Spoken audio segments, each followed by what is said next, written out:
Good morning. It's a cold day here today, but the Tesla is updating to 2022.28.2. So I'm going to let it update whilst I'm at work, come back and we'll take a look at what's new in this brand new update. So I'll catch you in a bit.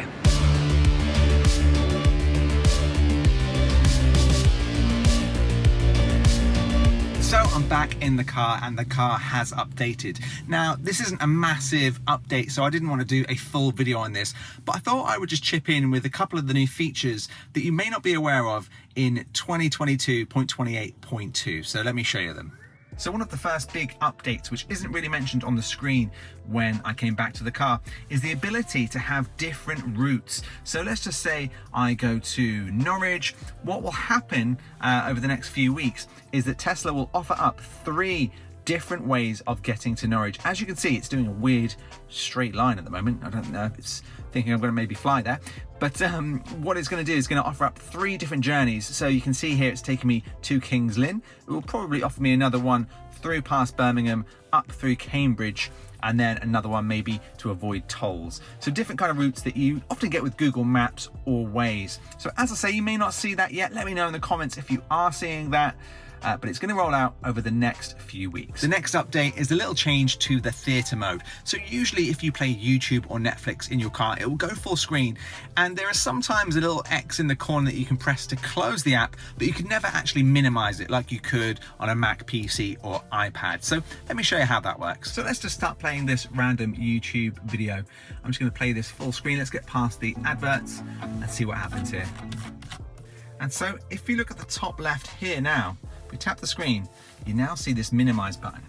So when we tap this now, the video will minimize, allowing us to see some other options in the car, which is quite handy. If you want to get it back full screen, simply tap that button there and the video will eventually go back full screen like so.